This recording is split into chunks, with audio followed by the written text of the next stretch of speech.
जितने आप ब्रह्मांड में तारे देखते हो उससे ज़्यादा हमारे ब्रेन के अंदर न्यूरॉन की संख्या होती है। तो देखो कितनी ब्रेन तो इसके अंदर होता है। ये देखो ऊपर बजाओ, ये देखो कड़क कड़क है, ठीक है। तो इसको मैं मार रहा हूँ तो फिर भी अंदर नहीं लग रही है, ब्रेन के कुछ नहीं हो रहा। तो इसकी रक्षा कौन कर रहा है? तो इसकी रक्षा ये हो गया आपका ब्रेन। तो ऐसे ये टच नहीं है, ठीक है, ये अलग अलग है। इसके बीच में भी कुछ ऐसी झिल्लियाँ हैं, ठीक है, दर्व है, जो इसको क्या करते हैं, अलग रखते हैं, इतनी दूरी रखते हैं। क्योंकि अगर इन दोनों के बीच में संपर्क नहीं रहेगा, ठीक है, इन दोनों का संपर्क थोड़ा सा टूटा हुआ रहेगा तो जय हिंद दोस्तों, आप सभी का स्वागत है हमारे YouTube चैनल शिवानंद के पर। दोस्तों हम बात कर रहे थे, आपका चैप्टर नंबर 7 चल रहा था, जो हमारा नियंत्रण एवं समन्वय, कंट्रोल एंड कोऑर्डिनेशन, जिसमें हमने कुछ टॉपिक पर बात की थी। आज हम आपका एक बहुत ही इंपॉर्टेंट टॉपिक ले रहे हैं, जिसमें है आपका ब्रेन, ठीक है, मस्तिष्क। तो इससे पहले हमने तंत्रिका तंत्र न्यूरॉन्स के बारे में पढ़ा था, ठीक है। वो वीडियो आपने अभी तक नहीं देखा है तो लिंक डिस्क्रिप्शन में दे रखा है, वहाँ जाकर ज़रूर विजिट करिएगा। मैंने इस चैप्टर की अलग से प्लेलिस्ट बना रखी है, वहाँ जाकर इससे रिलेटेड सभी वीडियो मिल जाएंगे, ठीक है, चैप्टर से। और मैंने 6 चैप्टर करा रखा है तो उसकी भी प्लेलिस्ट दे रखी है, ठीक है। तो वहाँ जाकर आप पूरा विजिट जरूर करिएगा। चलिए स्टार्ट करते हैं आपका ब्रेन, ठीक है, जिसका आप आज का टॉपिक रहेगा आपका ब्रेन, जिसे हिंदी में मस्तिष्क कहते हैं और इसको दिमाग भी बोला जाता है ऐसे, ठीक है। तो देखते हैं हम दिमाग के बारे में, ठीक है, क्या होता है। देखिए दोस्तों, आपको एक मैं फैक्ट बताता हूँ, ये जानकर आपको बहुत ही आश्चर्य लगेगा, ठीक है।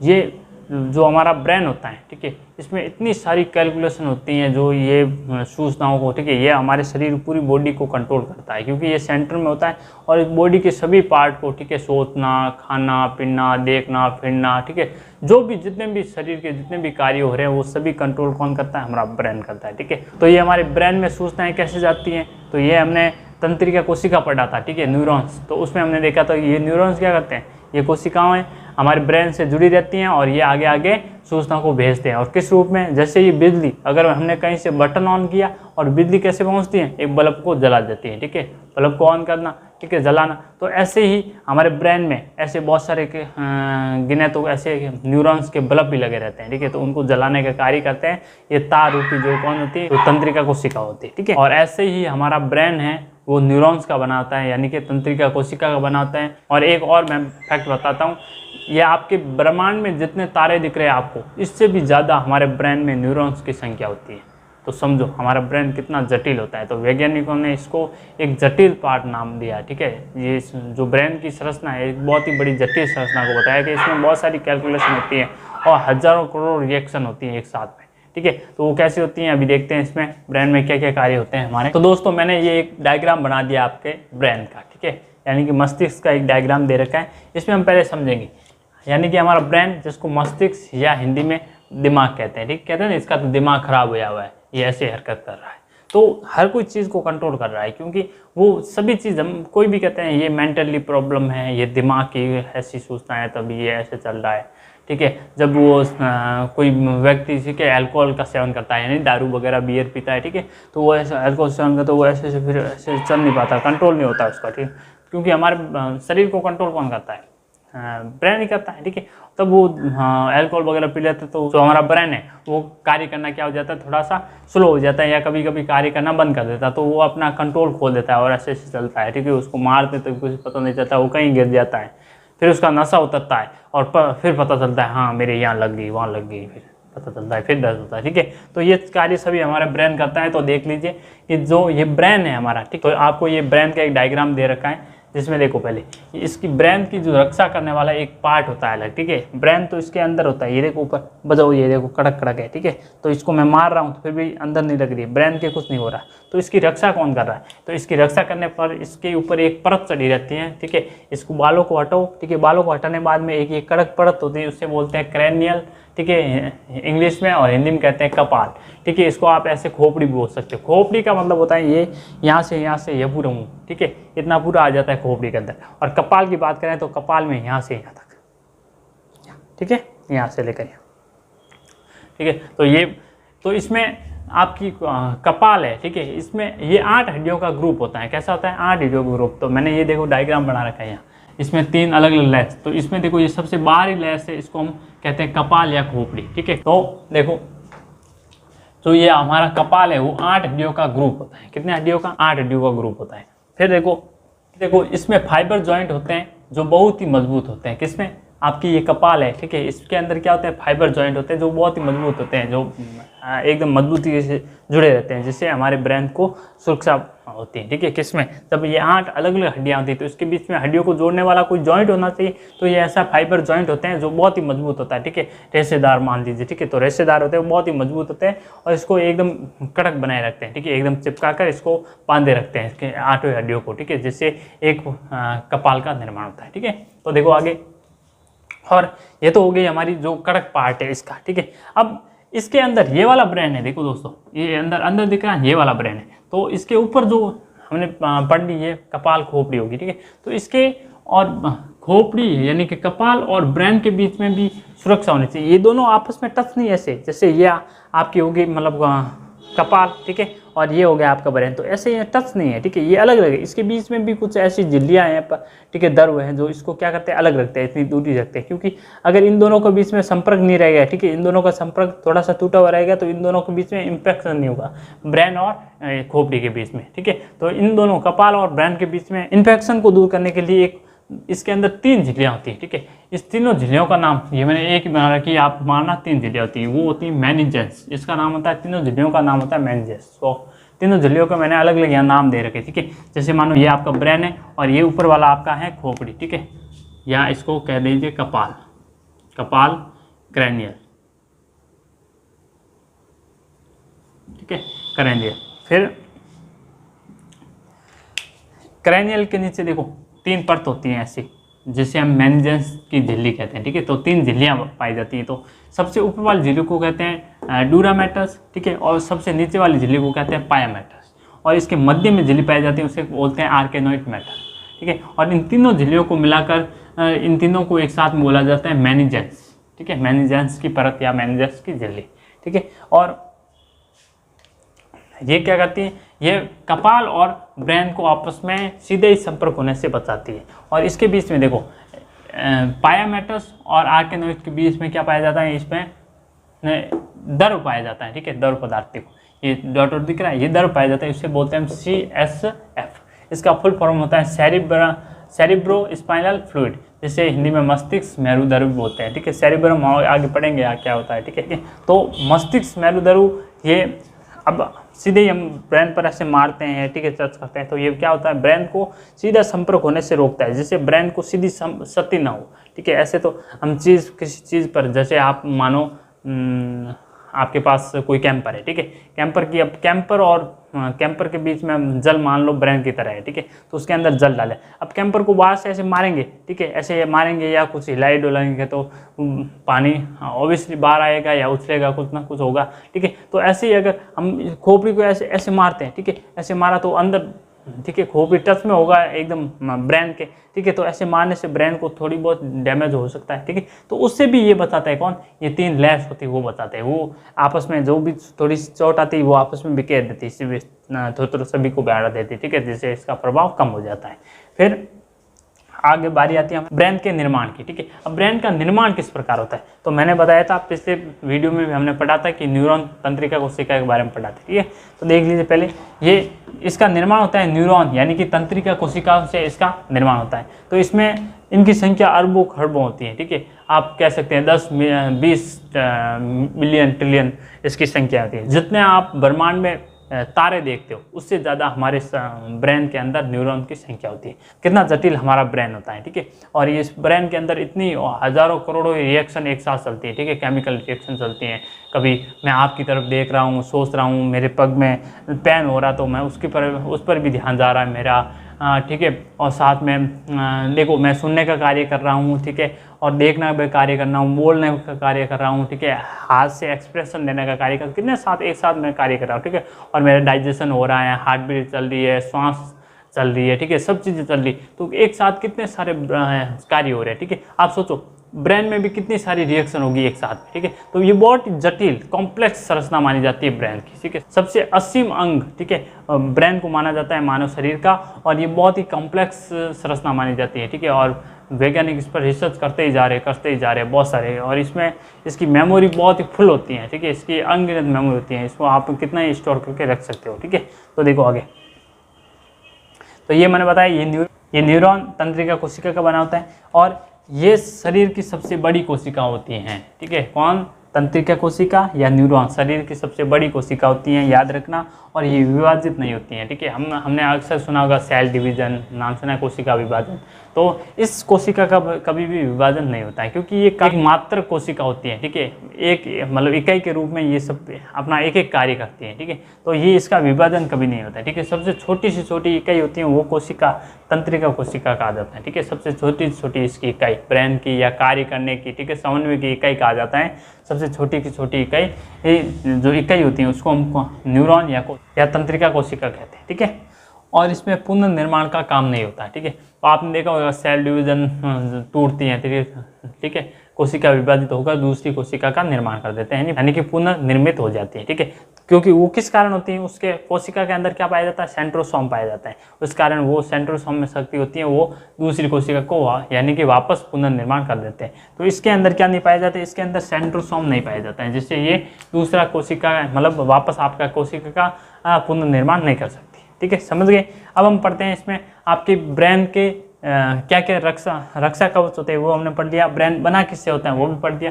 अब हम पढ़ेंगे इसके कितने भाग होते हैं ब्रेन के, ठीक है। मुख्य 3 भाग होते हैं ब्रेन के, जिसका नाम मैंने लिख रखा है। ब्रेन के मुख्य 3 भाग होते हैं। एक तो होता है अग्र मस्तिष्क, जो आगे का मस्तिष्क होता है। एक होता है मध्य मस्तिष्क, जो बीच में मस्तिष्क आता है। और एक होता है पश्च मस्तिष्क, ठीक है, तो पीछे का मस्तिष्क होता है ये वाला, ठीक है। तो हम सभी चित्र में बताऊंगा मैं अभी। इसको इंग्लिश में देखो, अगर मस्तिष्क को इंग्लिश में फॉर ब्रेन कहते हैं, मध्य मस्तिष्क को इंग्लिश मिड ब्रेन कहते हैं, और पश्च मस्तिष्क को इंग्लिश में हाइंड ब्रेन कहते हैं, ठीक है। तो ये देखो, ये ऊपर वाला हिस्सा दिख रहा है आपको, ये वाला ये दिख रहा है आपको, ठीक है। ये ऊपर वाला पहले पूरा हिस्सा है, वो कौन सा है? आपका पश्च मस्तिष्क है, ठीक है। ये देख रखा है मैंने पश्च मस्तिष्क। और आपका ये वाला जो इस मध्य में दिख रहा है, ये वाला, तो ये वाला आपका है मध्य मस्तिष्क। कौन सा है? मध्य मस्तिष्क। और ऐसे ही एक आपको देखो पश्च मस्तिष्क, ये वाला पीछे वाला, ये, ठीक है। यहाँ एक तो होता है इसको बोलते हैं एक अनुमस्तिष्क, और एक यहाँ होता है मेडुला, और एक यहाँ होता है पोंछ। इन तीनों को मिलाकर बोलते हैं पश्च मस्तिष्क, ठीक है। और अग्र मस्तिष्क के अंदर ये वाला भाग आता है पूरा, ये यहाँ से लेकर यहाँ। और ये ब्रेन का सबसे बड़ा भाग होता है आपका ये पर मस्तिष्क, ठीक है, जो आता है अग्र मस्तिष्क के अंदर। तो ये अग्र मस्तिष्क में आ गया। और अग्र मस्तिष्क में हाइपोथैलेमस भी आता है और थैलेमस भी आता है, ठीक है। अब हम इनके कार्य पढ़ेंगे तो इनके सभी को अलग अलग मैं लिखकर बता दूंगा, ठीक है। तो ये पर मस्तिष्क है, ठीक है। तो हमारे ब्रेन 2 पार्ट में बटा रहता है हमेशा, लेफ्ट और एक राइट। तो हम ये ब्रेन की अब ये संरचना है ना, तो ये ब्रेन को आप देखना, ठीक है। मैं यहाँ आपको चित्र दिखा देता हूँ, ठीक है, ब्रेन का। तो ये 2 भाग में ऐसे बटा रहता है। तो आपको आप यहाँ से देखना ब्रेन को, ठीक है, ऐसे उकाट सकते हो, ठीक है। अलग करोगे तो आपको दिखेगा यहाँ, ठीक है। अब मैं ऐसे खड़ा हूँ तो एक ब्रेन को इधर से हटा दिया, और बीच में से देखोगे तो ये संरचना आपको पूरी दिखेगी, ठीक है। तो यहाँ अनुमस्तिष्क दिखेगा, ये मध्य मस्तिष्क इसमें दिखेगा, जो मध्य मस्तिष्क क्या करता है? दोनों को जोड़ कर रखता है, ठीक है। और ऐसे ही ये पर मस्तिष्क दिखेगा आपको, ठीक है। और देख लीजिए इसमें एक संरचना और दे रखी है नीचे की तरफ, ठीक है। आप देखना है ये नीचे की तरफ ऐसे बड़ी एड़ी रहती है संरचना, ठीक है। और इसे बोलते हैं हम मेरु रज्जु। क्या बोलते हैं? मेरु रज्जु, जिससे स्पाइनल कॉर्ड भी बोलते हैं, और इसे सेकंड ब्रेन भी बोला जाता है, ठीक है। आगे हम पढ़ेंगे मेरु रज्जु के क्या कार्य होते हैं, तो उसमें फुल डिटेल में इसके बारे में पढ़ेंगे, ठीक है। तो याद रखना ये, तो आपका ये डायग्राम और इसके कार्य डायरेक्ट के एग्जाम में पूछे जाते हैं। इसको इम्पोर्टेंट मानकर याद कर लेना, और ये आपके एग्जाम की दृष्टि से इम्पोर्टेंट है ही, और आपके साथ में अपनी दैनिक जीवन में भी उपयोग में आने वाला टॉपिक है, ठीक है। ऐसा नहीं है, नॉलेज होना चाहिए हमें ब्रेन के बारे में, ठीक है। ब्रेन को आपने देखा होगा, ठीक है। तो ब्रेन रक्षा के लिए, ठीक है, हम बाइक वगैरह चलाते हैं तो उसमें हमारी पुलिस हमें कहती है हेलमेट लगा कर रखो, ठीक है। क्योंकि ब्रेन एक बार डैमेज हो जाता है तो इसको वापस रिकवर करने में बहुत मुश्किल आती है, ठीक है। क्योंकि इसके अंदर क्या न्यूरॉन पाए जाते हैं, और न्यूरॉन जो कोशिकाएं होती हैं, ठीक है, वो वापस अपने रिकंस्ट्रक्शन नहीं कर पाती, यानी कि पुनर्निर्माण नहीं कर पाती है, जिससे हमारा ब्रेन वापस पुनः सही नहीं होता है, ठीक है। और जिससे हमारी मृत्यु भी हो सकती है, जिससे हमारा ब्रेन फेल हो सकता है। और जब हमारा ब्रेन ही काम नहीं करेगा तो हमारी बॉडी का पूरा कंट्रोल कौन करेगा, ठीक है। और हमारा जो ब्रेन है वो 90% भाग किसका बना रहता है? न्यूरॉन का बना रहता है, ठीक है। और कुछ 10% भाग न्यूरोग्लियन सेल का बना होता है, ठीक है। 10% भाग उसमें सेंट्रोसोम पाए जाते हैं, और वो सेंट्रोसोम क्या करते हैं? जब अधिक से ज़्यादा कोशिका का विभाजन कर देते हैं, जहाँ ब्रेन कैंसर हो जाता है। और ब्रेन कैंसर में सबसे पहली स्टेप होती है ट्यूमर की, ठीक है। ब्रेन ट्यूमर इतना खतरनाक होता है क्योंकि हमारा ब्रेन बहुत सॉफ्ट होता है, तो ब्रेन ट्यूमर को ही नहीं झेल पाता, और कैंसर से पहले ही उसकी मृत्यु हो जाती है, ठीक है। तो आपको ध्यान रखना है, कहीं भी जाओ आपको पहले ब्रेन की, ठीक है, ब्रेन है, यानी कि आपने सिर की रक्षा जरूर करनी होती है, ठीक है। तो ये जो पुलिस वाले आपको कानून का पालन करने के लिए कहते हैं और आपकी सेफ्टी के लिए बोलते हैं, हेलमेट के लिए, ठीक है, तो ये जरूर लगाना चाहिए, ठीक है। अब हम बात करते हैं आपकी आगे वापस इसके अलग अलग, ठीक है, इसके क्या क्या कार्य होते हैं हम पढ़ेंगे। अग्र मस्तिष्क के क्या कार्य है, कितने भाग है, ऐसे मध्य मस्तिष्क के कितने भाग है और कितने कार्य है, और पश्च मस्तिष्क में भी कितने भाग है और किसके कितने कार्य है, ठीक है। अभी हम पढ़ते हैं। तो देखिए फ्रेंड्स, हमने लिख लिया है ब्रेन, ठीक है। ब्रेन के मैंने तीनों पार्ट लिख दिए, अग्र मस्तिष्क, मध्य मस्तिष्क और पश्च मस्तिष्क, ठीक है। फॉर ब्रेन, मिड ब्रेन और हाइंड ब्रेन। अब इसके भी अलग अलग पार्ट, ठीक है, ये भी कितने पार्ट में डिवाइड होता है वो भी मैंने यहाँ लिख दिया और इसके कार्य लिख लिए, ठीक है। तो सीधा आपको ऐसे डायग्राम बना सकते हो एग्जाम में, अगर हमको सीधे पूछा जाए, ठीक है, तो ऐसा डायग्राम बनाकर आप आंसर दे सकते हो। तो देखो, फिर अगर मस्तिष्क, ठीक है, पहला पढ़ा था हमने, ये जो पहला वाला है, ठीक है, जो पहला वाला हमारा ब्रेन है वो है अग्र मस्तिष्क, ठीक है, ये वाला ऊपर वाला पूरा। तो ये अग्र मस्तिष्क 3 पार्ट में बटा हुआ होता है, ठीक है। एक होता है आपका पर मस्तिष्क, जिसे सेरिब्रम भी बोलते हैं, और एक होता है थैलेमस और एक होता है हाइपोथैलेमस, ठीक है। तो 3 पार्ट में बटा हुआ होता है। अब 3 पार्ट को अगर हम बात करें, ये एक भाग हो गया, ये 2 हो गया और ये 3, ठीक है, आगे। और अगर इसकी हम बात करें तो पहला पर मस्तिष्क, ठीक है। अब पर मस्तिष्क का क्या कार्य होता है, मैंने बताया आपको, ये शरीर का, ये ब्रेन का सबसे बड़ा भाग होता है, ठीक है। लगभग 66% भाग ये कौन कवर कर देता है एरिया, हमारा पर मस्तिष्क कर देता है, ठीक है। तो ये ब्रेन का सबसे बड़ा भाग पूछ दिया जाए, ठीक है, कि ब्रेन का सबसे बड़ा भाग कौन सा है, तो पर मस्तिष्क है, ठीक है। और ये कहाँ किस में आता है, अग्र मस्तिष्क में आता है। फिर और इसके कार्य क्या है, ये स्वैच्छिक क्रियाओं को नियंत्रित करता है। स्वैच्छिक यानी जो हमारे अनुसार, जो भी मैं यहाँ चल रहा हूँ, ठीक है, बोल रहा हूँ, कह रहा हूँ, ठीक है, जो मैं करना चाहता हूँ, तो वो वाली क्रिया हो गई स्वैच्छिक, ठीक है। तो इसको कंट्रोल करने का कार्य कौन करता है, हमारा ये पर मस्तिष्क करता है। जैसे याददाश्त, स्मृति, जिज्ञासा, ठीक है, सोचना, या किसी चीज़ को खोजने के लिए क्या करना, उसमें क्षमता पैदा करना, ठीक है, क्षमता को बढ़ाना, ये कार्य कौन करता है, हमारा पर मस्तिष्क करता है, ठीक है। शॉर्ट में इसके कार्य लिख रखे, आप लिख लेना एक बार, ठीक है, इसकी शॉर्ट लेना साथ साथ में। और थैलेमस क्या करता है हमारा, ये थैलेमस ये बाहरी वातावरण की जानकारी देता है, ठीक है। जैसे बाहर कोई गर्मी है, बाहर सर्दी है, ठीक है, कैसे पता चलता है, ठीक है, हम सिकुड़ जाते हैं, ठीक है, गर्मी आती है तो ऐसे फैल जाते हैं, ऐसे कंबल हब्बल को दूर फेंक देते हैं और बस हम तो ऐसे खुले खुले बहते रहेंगे, अब तो बहुत गर्मी लग रही, ठीक है। तो ये कार्य ये कहता है, थैलेमस कहता है अब बाहर बहुत गर्मी है, तुम ऐसे फैल जाओ, बड़े बड़े हो जाओ, ठीक है, पूरे फैल जाओ, तभी हम फैल जाते हैं ऐसे, ठीक है, पड़ जाते हैं, हाँ क्या हवा आ रही ठंडी, ठीक है। तो इसका कारण कौन है, वो कौन कंट्रोल करता है, हमारा थैलेमस। ऐसे ही हम जब सर्दी लगती है, ठीक है, बाहर क्या होता है, वातावरण ठंडा होता है, ठीक है, एकदम, तो वहाँ सर्दी लगेगी तो हम सिकुड़ने की कोशिश करते हैं, ठीक है, क्योंकि ज़्यादा हम एरिया को हम कम घेरेंगे, ठीक है, हम ज़्यादा सिकुड़ेंगे तो हमें सर्दी क्या लगेगी, कम लगेगी। आप देखना, ज़्यादा सर्दी होती तो हम ऐसे ऐसे सिकुड़ कर बैठते हैं, क्यों, क्या कारण है, हमें सर्दी लगती है, ठीक है। तो सर्दी लगने का कारण है उस, अगर हम सिकुड़ कर बैठते हैं तो सर्दी हमें थोड़ी कम लगती है, ठीक है। तो उस सर्दी को भी नियंत्रण कौन करता है, बाहर वाली है, तो उसको भी थैलेमस करता है हमारा, ठीक है। और आगे इसकी और भी देख लीजिए, अगर बाहर ही कोई चोट लग जाए, ठीक है, तो उसको भी नियंत्रण कौन करता है, हमारा थैलेमस करता है, ठीक है। अब ऐसे ही हम बात करते हैं हाइपोथैलेमस की, ठीक है। अब ये थैलेमस है और ये हाइपोथैलेमस है, तो इसका मतलब दोनों का कार्य लगभग सेम ही है। ये जो बाहरी वातावरण की जानकारी देता है सभी थैलेमस देता है, और जो अंदर के जो जानकारी है, ठीक है, अंदर के जो भी वातावरण है, ठंडा गर्म वगैरह, ठीक है, उसकी जानकारी देता है हाइपोथैलेमस। तो हाइपोथैलेमस क्या करता है, ये शरीर का तापमान कंट्रोल करता है, शरीर में क्या गर्मी है, ठंड, ठीक है, शरीर कैसा गर्म है या ठंडा है, इसको कंट्रोल करता है। अगर शरीर आपका ज़्यादा गर्म है, ठीक है, ज़्यादा मतलब आपको बुखार ज़्यादा वगैरह है, तो ये क्या करता है, हाइपोथैलेमस पसीने को छोड़ता है, तो शरीर को आपका टेम्परेचर को कम करता है, क्योंकि शरीर का एक अनुकूल टेम्परेचर होता है, ठीक है, जो हमने पढ़ रखा है कि वो 37 डिग्री सेल्सियस होता है, ठीक है। तो शरीर का टेम्परेचर 37 डिग्री सेल्सियस पे ऊपर चला जाता है, ठीक है, आपको बुखार वगैरह आता है तो टेम्परेचर बढ़ जाता है, ठीक है, डॉक्टर थर्मामीटर से, ठीक है, ऐसे मुंह में रखते हैं, एक बार जीभ ऊँची करो उसके नीचे, ठीक है, 1 मिनट के रीडर रखो, ठीक है, फिर उसमें चेक करते हैं, हाँ आपके तो 40 डिग्री सेंटीग्रेड आ गए हैं, 42 डिग्री सेंटीग्रेड तापमान आ गया है, ठीक है, क्योंकि हाईएस्ट उसका प्रेशर होता है वो 42 डिग्री सेंटीग्रेड तक ही होता है, ठीक है। तो उसको उसके माध्यम से, ठीक है, थर्मामीटर के माध्यम से, जो डॉक्टरी थर्मामीटर होता है उसके माध्यम से उसको पता चल जाता है कि हम मनुष्य का कितना टेम्परेचर है, ठीक है। अब उसको कम करने, कभी कभार तो ये हाइपोथैलेमस, ठीक है, कम कर देता है, पसीना वगैरह बहाकर उसको टेम्परेचर को कम कर देता है, लेकिन कभी कभार ओवरलोड हो जाता है, तब हम बाहर से बुखार के लिए कुछ गोली लेते हैं, ठीक है। इंजेक्शन दौरान से पहले डॉक्टर गोली देता है कि पहले आपका शरीर थोड़ा क्या हो जाए, ठंडा हो जाए, ठीक है, फिर हम आपको इंजेक्शन देंगे, ठीक है। तो पहले उसको अलग से एक गोली दी जाती है, तो इसी यही कारण होता है, ठीक है। फिर आगे ये देखो, ये शरीर का ठीक है तापमान कंट्रोल करता है कौन, हाइपोथैलेमस, जिसके अंदर देखो इसके अंदर की गर्मी सर्दी, ठीक है, ये कंट्रोल कौन करता है, हमारा हाइपोथैलेमस, जो जिसके द्वारा ठीक है पसीना बहाकर ये, ठीक है। और फिर आगे ये जैसे किसी से मतलब प्यार होना, ठीक है, प्यार कब होता है, जब ये हाइपोथैलेमस एक्टिव होता है, ठीक है। ये क्या करता है,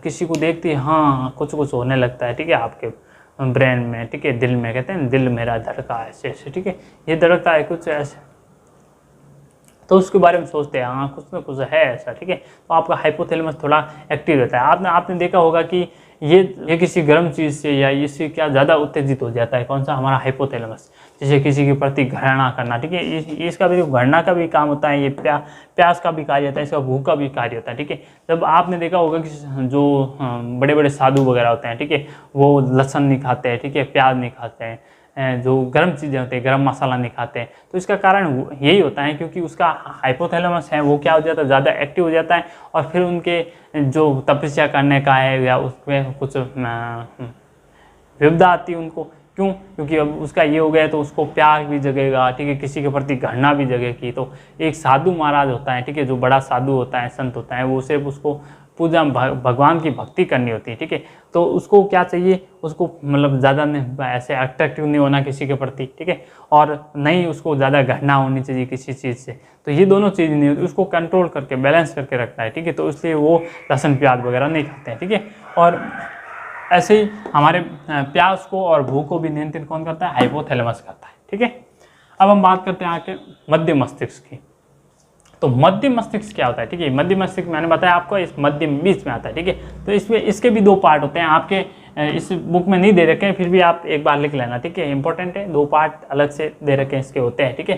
तो आपका होता है एक तो कॉर्पोरा और एक होता है सेरिबरम पेंडिकल, ठीक है। तो कॉर्पोरा और सेरिबरल पेंडिकल इसके क्या क्या कार्य है, ठीक है। तो आप सीधे एग्जाम में ऐसे भी लिख सकते हो, केवल मध्य मस्तिष्क, ठीक है, 10th क्लास वालों सिर्फ मध्य मस्तिष्क लिखकर इसके एग्जाम्पल कुछ इसके फंक्शन लिख लेना थोड़े बहुत, ठीक है। नहीं तो आप ये दोनों नाम लिखो तो भी अच्छी बात है। देखो तो ये कॉर्पोरा होता है, ठीक है, ये कॉर्पोरा क्या करते हैं, आई और ईयर, यानी जो हमारी देखने की तंत्रिका कोशिका है वो सीधी कहाँ जुड़ी होती है, इसके कॉर्पोरा से, और एक जो सुनने की, ठीक है, ये जो सुनना और देखने का कार्य कौन करता है, हमारा कॉर्पोरा करता है, ठीक है। जैसे मैं आपको देख रहा हूँ, ठीक है, और सुन भी रहा हूँ कोई चीज़ों को, ठीक है, तो इसका कार्य ये कौन कंट्रोल करता है, हमारा कॉर्पोरस, ठीक है, जो मध्य मस्तिष्क होता है। फिर आगे आता है हमारा सेरिब्रल पेंडिकल, ठीक है। सेरिब्रल पेंडिकल क्या करता है, हमने देखा था इसमें चित्र में, ठीक है, ये ऐसा ब्रेन होता है, ऐसे ब्रेन होता है, और ब्रेन के नीचे ऐसी एक संरचना निकली हुई रहती है, ठीक है। इसे हमने बोला था क्या होता है, ये मेरुरज्जु, मेरुरज्जु, ठीक है। मेरुरज्जु क्या होता है, ये रीढ़ की हड्डी समझो आप, ठीक है। ऐसे तो रीढ़ की हड्डी इसकी मतलब क्या करते हैं, प्रोटेक्शन करते हैं मेरुरज्जु की। तो मेरुरज्जु क्या होता है, ये तंत्रिका रूपी ऐसे नसें होती है, ये भी, ठीक है। तो ये रीढ़ की हड्डी, क्योंकि ये मार्शल नसें होती है, ठीक है, बहुत कॉमन नसें होती है, तो ये रीढ़ की हड्डी, हमने ये पीछे रीढ़ की हड्डी होती है ना, बैकबोन, ठीक है। तो इसके अंदर, ठीक है, बारी बारी तंत्रिकाएं ऐसे निकली जाती हैं गुच्छे के रूप में, ठीक है। तो उसको कंट्रोल करने का कार्य होता है हमारा रीढ़ की हड्डी का, और उसे हम मेरुरज्जु बोलते हैं, ठीक है। तो सीधा समझो रीढ़ की हड्डी, तो इसको, ठीक है, रीढ़ की हड्डी हमारी मेरुरज्जु को जो कनेक्ट करती है ब्रेन से, वो किसका कार्य होता है, हमारा सेरिबरम पेंडिकल का कार्य होता है। तो यहाँ ब्रेन से, या ऊपर देखो ये ब्रेन से ये ठीक है, इतना हमारा ब्रेन है, और इसके नीचे मेरुरज्जु, इनको कनेक्ट करने का कार्य करती है ये, ठीक है, सेरिबरम पेंडिकल। क्योंकि इसको कनेक्ट करके इसका भी आगे कार्य पढ़ेंगे, मेरुरज्जु क्या कार्य करते हैं, इसको सेकंड ब्रेन बोला जाता है, ठीक है। इसके बारे में फुल चर्चा करेंगे आगे। अब देखो हमारा अगला है पश्च मस्तिष्क, ठीक है। ये भी 3 प्रकार का होता है, एक तो होता है अनुमस्तिष्क, एक होता है मेडुला, और एक होता है पोन्स, ठीक है। 3 प्रकार, अनुमस्तिष्क को सेरिबेलम कहते हैं ऐसे, ठीक है। एक मेडुला हो गया, मेडुला ऑब्लिंगेटा, और एक हो गया पोन्स, ठीक है। तो हमने देखा था कि एक ये वाला जो गोल चक्कर जैसा पीछे रहता है उसको हम अनुमस्तिष्क बोलते हैं, और ये, ठीक है, जो आपकी मेरुरज्जु, इससे आगे ऐसे 2 उभरी हुई संरचना होती है, इसको एक तो मेडुला ऑब्लिंगेटा और एक को पोन्स बोलते हैं, ठीक है। तो इसको आप ऐसे करना, वीडियो को पॉज करना थोड़ा सा, ठीक है, पीछे लेना रिवर्स, और देख लेना इसकी स्ट्रक्चर कैसी थी, ठीक है। अभी हमने ब्रेन का डायग्राम बनाया था, ठीक है, उसके हिसाब से देख लो पूरा। और ऐसे मैं यहाँ ब्रेन का डायग्राम बता ही देता हूँ, ठीक है, ऊपर चित्र में देख लीजिए आप एक बार, फिर देखो आगे। फिर मैंने बताया आपका यहाँ, ठीक है, पहले ये पढ़ो, अनुमस्तिष्क, इसका 3 भाग हो गया। अब तीनों भागों के बारे में पढ़ेंगे और इसके कार्य पढ़ेंगे, ठीक है। तो आपका अनुमस्तिष्क होता है, ठीक है, सेरिबेलम। ये क्या होता है, जब हमने पढ़ा था कि ब्रेन का सबसे बड़ा भाग वो कौन सा होता है, सेरिबेलम, यानी कि परमस्तिष्क। ऐसे ब्रेन का सबसे दूसरा बड़ा भाग वो होता है आपका अनुमस्तिष्क। ये सबसे बड़ा यानी दूसरा सबसे बड़ा, ठीक है, ब्रेन का दूसरा सबसे बड़ा भाग होता है, ठीक है, याद रखना। फिर आगे ये बॉडी को बैलेंस करके रखता है, ठीक है, बॉडी को बैलेंस करके, जैसे मैं इधर चलना चाह रहा हूँ, जिधर चल रहा हूँ, ठीक है, बॉडी को ऐसे नहीं कि बॉडी में चल रहा हूँ ऐसे से लड़क रहा हूँ। ये सेरेब्रम जब शराबी होते हैं ना, वो पीकर आ जाता है, ठीक है, तो वो उसका फिर बॉडी का कंट्रोल बिगड़ जाता है। क्यों बिगड़ जाता है, क्योंकि उस टाइम उसका जो अनुमस्तिष्क है वो कार्य करना क्या कर देता है, बंद कर देता है। जैसे वो पीकर ऐसे ऐसे चलते हैं, तो वो क्या, उसका कार्य क्या, उसका अनुमस्तिष्क कार्य करना ही बंद कर देता है, ठीक है, क्योंकि जिससे उसका संतुलन क्या हो जाता है, बिगड़ जाता है, ठीक है। तो आपको भी अल्कोहल का सेवन, कोई भी हो, अल्कोहल का सेवन नहीं करना चाहिए ज़्यादातर, इसका इफेक्ट बहुत ही बुरा पड़ता है, ठीक है। तो ध्यान रखो, कोई भी ऐसी चीज़ें जिससे हमारे शरीर को नुकसान हो, ऐसा चीज़ें हमें नहीं करनी चाहिए। तो ये हमारी बॉडी का बैलेंस बनाए रखता है कौन, हमारा अनुमस्तिष्क से, और ये दिशा का भी निर्देश देता है, ठीक है। अब मैं बात, मेरा कैमरा इधर लगा हुआ है, ठीक है, तो मैं बात आपकी मतलब कैमरे की तरफ देखकर करूंगा, या आप जैसे ऑडियंस या बच्चे मतलब बैठे रहते तो उसके सामने देखकर बात करूंगा, तो ये एक दिशा होगी। या मैं तो बात ऐसे किधर ही देखता हूँ, ठीक है, यहाँ देखकर बात कर रहा हूँ, बस मैं देखना चाह रहा हूँ इधर, लेकिन उधर मतलब देखने का कोई कंट्रोल ही नहीं, मेरा इधर ही बात करता जा रहा हूँ, ठीक है। तो मतलब मेरा दिशा, ये दिशा को कंट्रोल करता है कि हाँ आप इधर देखो, फोकस करो कि इधर, ठीक है, मतलब बच्चों को ध्यान में आ रहा है, समझ नहीं आ रहा है नहीं आ रहा, ठीक है, तो इधर देख रहा हूँ तो सब देख रहे हैं, ठीक है। तो ये कार्य कौन करा रहा है, हमारा दिशा का निर्देश भी अनुमस्तिष्क से करा रहा है, ठीक है। और आगे ये हमारी सटीक कार्रवाई को कंट्रोल करता है, जो जल्दी एकदम सटीक कार्य है तो उसको कंट्रोल करने का कार्य होता है हमारा अनुमस्तिष्क, ठीक है, समझ गए। अब ऐसे ही होता है हमारा मेडुला ऑब्लोंगेटा, ठीक है, ये क्या होता है, ये मेटाबॉलिक क्रियाओं को कंट्रोल करता है, ठीक है। मेटाबॉलिक क्रियाएं क्या होती है, ये 2 प्रकार की होती है हमारे शरीर में, एक होती है एनाबॉलिक और होती है कैटाबॉलिक, ठीक है। एनाबॉलिक में क्या होता है, जब कोई वस्तुएं, ठीक है, आपस में जुड़कर एक वस्तु का निर्माण करते हैं, ठीक है, तो वो हो गई आपकी एनाबॉलिक। जैसे एमिनोमल मिलकर प्रोटीन का निर्माण करते हैं, वो हो गई हमारी एनाबॉलिक। और ऐसे ही जब कोई पदार्थ छोटे छोटे पार्ट में टूट जाता है, ठीक है, यानी टूटना, तो वो आपकी हो गई कैटाबॉलिक। जैसे हम भोजन करते हैं, भोजन करने के बाद में जो हमारे शरीर में भोजन का पाचन होता है, तो पाचन होने में क्या होता है, जो भोजन के पदार्थ है वो छोटे छोटे पार्ट में टूट जाते हैं, तो वो क्या हो गया, हमारा कैटाबॉलिक प्रक्रिया होगी, ठीक है। तो इन दोनों प्रक्रियाओं को जो कंट्रोल करने का कार्य होता है, ठीक है, उन दोनों प्रक्रियाओं को बोलते हैं हम मेटाबॉलिक, और मेटाबॉलिक का जो कंट्रोल करने का कार्य होता है वो कौन करता है, मेडुला ऑब्लोंगेटा करता है, ठीक है। अब ऐसी अनैच्छिक क्रिया, जो हमारी इच्छा के अनुसार ना हो, ठीक है, जो हमारी बिना इच्छा के भी क्रिया होती रहे, वो क्रियाएं कौन करता है, हमारा मेडुला ऑब्लोंगेटा। जैसे मैं बोल रहा हूँ, ठीक है, आपको पढ़ा रहा हूँ, फिर भी मेरा देखो हार्ट काम कर रहा है, ठीक है, मैंने नहीं बोला कि हार्ट तुम काम कर, नहीं बोला ना, ये मेरी इच्छा के बिना इच्छा के भी ये काम कर रहा है, तो ये कौन सी क्रिया हुई, अनैच्छिक हुई, ठीक है, बिना इच्छा के अपना आप का। जैसे मैं बोल रहा हूँ, सांस भी ले रहा हूँ, अब मैं ऐसे शरीर को बोल नहीं रहा हूँ, मैं सांस ले रहा हूँ, अब मुझे सांस लेना जरूरी है तो मैं लूँगा, ये आपको कहने की जरूरत नहीं, अपने आप होता रहता है, ठीक है। शरीर में हमारा काम क्या होता है, खाने को केवल खाना, ठीक है। हम यहाँ मुंह में जितने होता है तब चबाते हैं, ठीक है, तो मुंह से नीचे जाने के बाद हम कुछ नहीं करते भोजन का, वो अपने आप ही प्रोसेस होती रहती है, तो हम नहीं करते उसको प्रोसेस को, ठीक है, वो अपने आप होती रहती है, तो वो प्रोसेस होती है हमारी अनैच्छिक क्रिया, ठीक है, जो अपने आप प्रोसेस होती रहती है उसे हम अनैच्छिक क्रिया कहते हैं, ठीक है। तो उनको कंट्रोल करने का कार्य कौन करता है, मेडुला ऑब्लोंगेटा करता है, ठीक है। जैसे आगे देख लीजिए, ब्लड प्रेशर, ठीक है, और लार का आना, उल्टी, ठीक है, वापस उल्टी, जैसे खाना खा लिया, ठीक है, उसको वापस उल्टी, मतलब ठीक है, उल्टी होना या लार का आना, ठीक है, मुंह में पानी आना स्वादिष्ट भोजन को देखकर, तो इसका कार्य करता है हमारा मेडुला ऑब्लोंगेटा, ठीक है।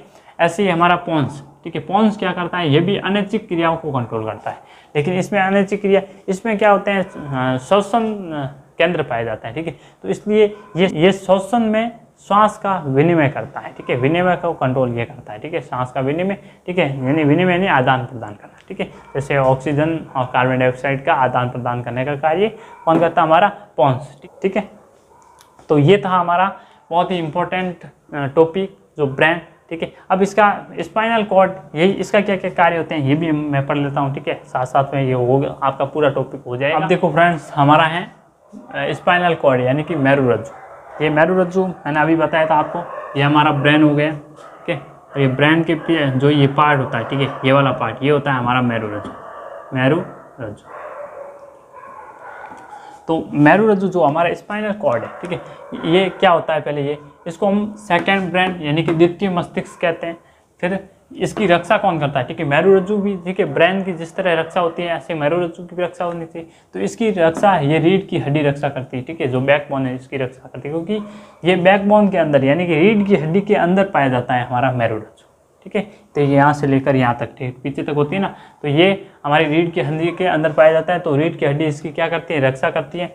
फिर आगे इससे 31 जोड़ी तंत्रिकाएं नस निकली रहती हैं, ठीक है, इससे हमारी मेरुरज्जु से 31 जोड़ी, ठीक है। आपको देखना ऐसे ऐसे ये पूरा मेरुरज्जु, ठीक है, ये पूरा मेरुरज्जु रीढ़ की हड्डी, ठीक है, और रीढ़ हड्डी से ऐसे ऐसे आपको कितनी पूरी 31 जोड़ी, ठीक है, 31 जोड़ी तंत्रिकाएं निकली रहती हैं, ठीक है, तंत्रिकाएं जो नसें बोलते हैं, ठीक है, वो निकली रहती है। तो पूरे शरीर को क्या करती है, कंट्रोल करती है। जैसे ये बिक्रियाएं जैसे पाँव में, हाथ में, आए पाए सब में बिखरी रहती हैं, ठीक है। तो ये कोई भी यहाँ सुई वगैरह को भी, तो ये तुरंत सूचना गई कहाँ, हमारे मेरुरज्जु तक, ठीक है। तो ये सूचना को ले जाने वाली कार्य कौन करते हैं, हमारे ये तंत्रिकाएं, ठीक है, कोशिकाएं करती हैं। तो ये नसें ऐसी फैली रहती हैं। फिर ऐसी हमारे ब्रेन से 12 जोड़ी तंत्रिका निकलती है, ठीक है, ये ब्रेन है, ठीक है, इससे ऐसे 12 जोड़ी पूरी तंत्रिका निकल जाती है जो पूरे शरीर को कंट्रोल करते हैं, ठीक है। पूरे शरीर को कंट्रोल करने का कार्य किसका होता है, ऐसे मस्तिष्क। जैसे एक जीभ के पास हो गई, एक त्वचा के पास हो गई, ठीक है, और आँखों के पास, आँखों जो देखने वाली होगी, ठीक है, आँखों के अंदर लगी रहती हैं। ऐसे ब्रेन में जो कान है, हमारे कान के अंदर हो गई, ठीक है। तो 12 जोड़ी तंत्रिकाएं होती हैं, वो पूरे शरीर को कंट्रोल करती हैं और ब्रेन को सूचना पहुंचाती है, ठीक है। तो ये पूरे शरीर को कंट्रोल करती हैं, ठीक है, पूरे शरीर का कंट्रोल करने का कार्य, शरीर सभी या पूरा शरीर कंट्रोल, पूरा शरीर कंट्रोल इन्हीं 12 आपकी तंत्रिका कोशिकाओं द्वारा होता है, क्योंकि ये सूचनाएं कहाँ भेजते हैं, ब्रेन में, ठीक है। ऐसे ही हमारा जो 31 जोड़ी तंत्रिकाएं निकली रहती है, किससे, हमारी एक मेरुरज्जु से भी निकली रहती है, ठीक है। और ये मेरुरज्जु क्या कार्य करता है, इसका देख लीजिए, फंक्शन देख लीजिए, इसका फंक्शन यानी क्या क्या कार्य होते हैं इसके, ठीक है।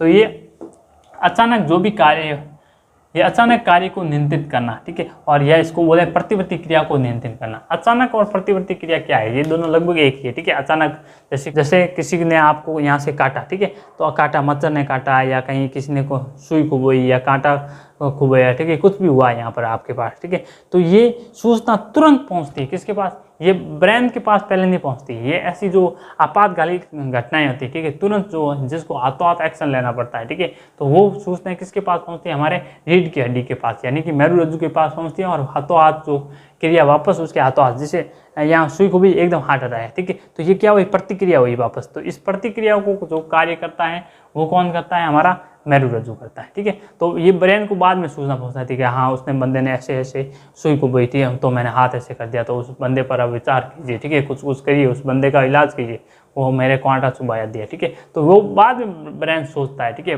तो ब्रेन को सोचने का दायित्व ये बाद में देता है, क्योंकि ये सेकेंडरी ब्रेन है, तो ये खुद ही कुछ कर लेता है अपना कार्य, ठीक है। जो खतरनाक, जो जहाँ खतरा ज़्यादा होता है, ठीक है, उसको हाथों हाथ, जैसे आप गर्म वस्तु को छूते हैं, ठीक है, गर्म वस्तु को छूते ही आप हाथों हाथ, ठीक है, अर्जेंटली एकदम आप इमीडिएटली आप हाथ को हटा देते हो, ठीक है। तो ये क्या कारण होता है, ये ब्रेन में सूचना पहुंचने से पहले ही आप हाथ को हटा देते हो, ठीक है, क्योंकि ये आपका काम कौन कर देता है, आपका मेरुरज्जु कर देता है, ठीक है। और मेरुरज्जु ब्रेन में जाएगा, पूरी सूचना वो देखेगा, सोचेगा कि हाँ इसको मैं हाथ लगा रहा हूँ, अभी ये हाथ मेरा जल जाएगा, ठीक है, तो इसको मैं हटा दूँ, इतना सोचेगा जितने में हाथ जल ही जाएगा, ठीक है। तो मेरुरज्जु सेकेंडरी ब्रेन के रूप में काम करता है। जैसे आपने देखा होगा कि जब हम प्रधानमंत्री वगैरह होते हैं, ठीक है, अगर प्रधानमंत्री उपस्थित नहीं हो या प्रधानमंत्री से सारे कार्य नहीं हो, तो उसके लिए उप प्रधानमंत्री रखते हैं, ठीक है। तो उप प्रधानमंत्री, जो प्रधानमंत्री अगर कार्य नहीं कर रहा है, कहीं रेस्ट कर रहा है या कुछ काम कर रहा है, तो उसकी जगह कौन कार्य करता है, उप प्रधानमंत्री कार्य कर देता है, ठीक है, तो चल जाता है। तो ऐसे ही जब ब्रेन बिजी रहता है, ठीक है, या ब्रेन कुछ और कार्य कर रहा है, जैसे मैं आपको पढ़ाने में बिजी हूँ, ठीक है। और अगर ये लाइटें जग रही है चारों, ठीक है, तो यहाँ क्या होगा, अगर बहुत सारे मच्छर है, ठीक है, कीड़े तो मुझे काट रहे हैं, ठीक है, तो काट रहे तो मैं मेरा हाथ जहाँ काटा मैंने हाथ वहाँ रखा, ठीक है, तो मेरा ब्रेन तो आपको पढ़ाने में था, ठीक है, तो इस तरफ ध्यान ही नहीं दिया। लेकिन किसने ध्यान दिया, हमारे मेरुरज्जु, ठीक है। तो मेरुरज्जु ने सीधे ही प्रतिक्रिया की, ये यहाँ से यहाँ कुछ हुआ और हाथ तुरंत वहाँ पहुँच गया, ठीक है। तो ये हाथ में आते ही यहाँ पहुँच गया, ठीक है। तो ये हम पूरा पढ़ेंगे, ठीक है, प्रतिक्रिया क्या होती है, किस प्रकार होती है, यह अगले वाले वीडियो में पढ़ेंगे। पूरे प्रतिक्रिया के बारे में अलग से मैं डायग्राम बनाकर आपको समझाऊंगा, ठीक है। तो प्रतिक्रिया क्या होती है ये आप देख लीजिए। और जैसे और इसके जैसे क्या कार्य होते हैं, एकदम अचानक क्या क्या कार्य होते हैं, जैसे पलक का झपकना, ठीक है, ये आपको ब्रेन नहीं कहता, ठीक है। कोई भी काम खतरा है, जैसे आप किसी ने आपकी तरफ ऐसे कुछ फेंका, ठीक है, तो आपने एकदम पलके झपका दी, ठीक है। या प्रकाश की रोशनी ज़्यादा होती है तो आप मतलब आपकी पंखुड़ियाँ एकदम बंद हो जाती हैं, ठीक है। जो पलकें होती हैं वो आप में चीज जाती है एकदम, ठीक है, बंद हो जाती है। तो इसका कारण मेरुरज्जु है। ऐसी छींक आना, आप मतलब अचानक हम पढ़ा रहे हैं, ठीक है, पढ़ाते थे मैं, अचानक छींक आ जाए, या आप पढ़ते समय या आप कुछ भी काम कर रहे हो अचानक छींक आ जाती है, ठीक है। तो इस छींक आना, इसको भी कंट्रोल कौन करता है, इसका कार्य करता है हमारा मेरुरज्जु करता है, ठीक है। ऐसी खांसी आना, ठीक है, और सोने समय, ठीक है, सोते समय हम अचानक देखते हैं एकदम चमक जाते हैं, ठीक है, झिझकना कहते हैं ना, एकदम झिझक गए, ठीक है, वो चमक जाना, ठीक है, वो भी कार्य कौन करता है, हमारा मेरुरज्जु करता है, ठीक है। तो ये थी कुछ इंपॉर्टेंट बातें, इसकी शॉर्ट लेना चाहो ले लीजिए, ठीक है। तो दोस्तों मैं उम्मीद करता हूँ कि ये वीडियो आपको पसंद आया होगा, तो इस वीडियो को लाइक करें, सब्सक्राइब करें और अपने दोस्तों के साथ शेयर जरूर करें, जिससे वो भी कुछ इस वीडियो से सीख सकें, ठीक है। धन्यवाद।